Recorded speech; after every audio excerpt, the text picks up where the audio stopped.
পূর্ণিমা দেখো আমার এখানে দুটো লাঠি রয়েছে, এই দুটো লাঠির মধ্যে একটা সুতো আছে। এই সুতোটাকে ধরে যদি এটা টানা যায়, সুতোটা নিচের দিকে নেমে যায়, আবার এই সুতোটাকে টানলে এটা আবার ঢুকে যায়। হ্যাঁ হ্যাঁ, একে টানলে এ চলে যায়, আবার একে টানলে এ চলে আসছে।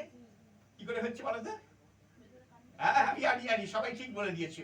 বলছে এ তো খুব সহজ জিনিস, সুতোটা এখান থেকে এদিকে আছে, সেই জন্য একে টানলে এ চলে যাচ্ছে, আবার একে টানলে এ চলে আসছে। কিন্তু ব্যাপারটা অতটা সহজ নয়, আসলে এখানে কোনো কানেকশনই নেই। এখানে কোনো কানেকশন নেই। আবার যদি একে টানিয়ে চলে যায়, আবার একে টানলে এ চলে আসছে। কোথায়? নিচে, নিচে ফ্লোর। ও হাতের নিচে এমন ভাবে বলছে আমি তো ঘাবড়ে যাচ্ছি। আস্তে আস্তে বলবে তো। ও বলছে কি হাতের নিচে আছে। না না, হাতের নিচেও কিছু নেই, এখানেও কিছু নেই। আবার যদি একে টানিয়ে চলে যায়, আবার একে টানলে এ চলে আসছে। দুটো হাত ছেড়ে দিতে হবে। আমি জানতাম না, ও দুটো ছেলেমেয়েরা খুব চালাক, তবে এতটা চালাক আমি কিন্তু জানতাম না। ও বলছে কি দুটো হাতই ছেড়ে দিতে হবে। ঠিক আছে, আমি দুটোই হাতই ছেড়ে দিলাম।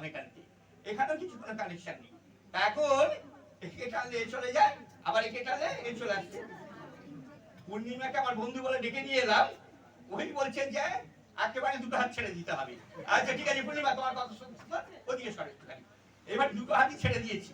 এবারে কানেকশনটা এখন আমার ব্লাডের মধ্যে দিয়ে চলে এসেছে, রক্তের মধ্যে দিয়ে। কিভাবে কানেকশনটা এখন এখান থেকে এদিকে এদিকে চলে এসেছে। এখান থেকে যদি আমি এখানে টানি, দেখো এটা চলে যায়। শুধু তাই নয়, কানেকশনটা এখন ওই পূর্ণিমার মধ্যে পাঠিয়ে দেবো। এদিকে দাঁড়াও, আচ্ছা ওইখানে দাঁড়াও। হ্যাঁ, এইবার তোমার মুখটা একটু ফাঁক করো। এইবারে ওর মধ্যে কানেকশনটা খাইয়ে দিচ্ছি, খেয়ে দাও। হ্যাঁ খেয়ে নিয়েছি। এইবারে দেখো ওর মধ্যে কানেকশন চলে গেছে। তুই একটু ফিল করবে এবার। হ্যাঁ, একটু হাতটা এরকম করো, হাতটা। গুড। এইবারে আমি ওর হাতটাকে টাচ করবো আর এখানে কানেকশন হয়ে যাবে, ভয় পাবে না। এবারে ওর হাতটা এখানে টাচ করছি আর এখানে কানেকশন হয়ে যাচ্ছে আস্তে আস্তে আস্তে আস্তে। এই দেখো কানেকশনটা এখানে চলে এসেছে। আচ্ছা ঠিক আছে, বসো, তোমার জায়গায় বসো, বসো। কাগজ আর এই রঙিন কাগজ অনেকেই কিন্তু এই হাতে টেনে কি হয়, ছিঁড়ে ফেলে দিচ্ছে পারে। হ্যাঁ ঠিক, আমারও ঠিক তেমনি কাগজগুলোকে ছিঁড়ে দিচ্ছে পারে খুব। কিন্তু আমরা যারা ম্যাজিশিয়ান, আমরা কি করি, আমরা সেই ছেঁড়া কাগজেতে শুধু একটা ফু দিয়ে দিই, আর ফু দিয়ে সেই ছেঁড়া কাগজগুলোকে যেই আমরা ঠিক এইভাবে গতিতে ছুঁড়ে দিই, আর সেটা হচ্ছে একটা সুন্দর ফুল।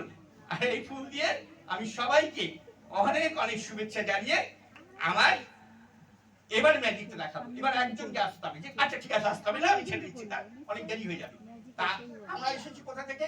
আমরা এসেছি পশ্চিমবঙ্গ সরকারের অফিস ক্রেতা সুরক্ষা দপ্তর থেকে। এখানে কখন আসি? যখন সুখের সময় আসি না, দুঃখের সময় আসি।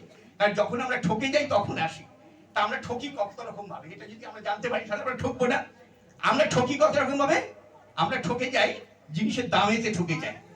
আমাদের জিনিস দাম বেশি নিয়ে নেওয়া হয়, ঠকিয়ে দেওয়া হয়। জিনিসের ওজনে ঠকে যাই, আমরা ওজন কম দেওয়া হয়। আমরা জিনিসের গুণমানে ঠকে যাই। আর একটা জিনিসে ঠকে যাই, খুব সাবধান, আমরা জিনিসের নামে ঠকে যাই। তোমরা বলবে আমার নামের প্রশ্ন কি করে এলো? নামে কেমন ঠকি দেখো। তোমরা তো প্রত্যেকেই বোরোলিন ব্যবহার করো। বোরোলিনের প্যাকেটটা থেকে দেখাচ্ছে, সেটা আছে তো। এখন বোরোলিনটা ভালো করে আমরা পড়ি না, বোরোলিনের জায়গায় বোরোনিল কিনে নিয়ে চলে আসি। হ্যাঁ, আমরা জলে বিসলেরি কিনতে গিয়ে হ্যাঁ একটা লেখাকে এদিক ওদিক করে দিয়ে আমরা অন্য ব্র্যান্ডের একটা জল কিনে নিয়ে চলে আসি। আমুল কিনতে গিয়ে অমল কিনে নিয়ে চলে আসি। সেজন্য খেয়াল রাখতে হবে কিন্তু যখন আমরা এই সমস্ত জিনিস কিনবো তখন খুব ভালো করে দেখে নেবো, পড়ে নেবো, স্পেলিংটা দেখে নেবো,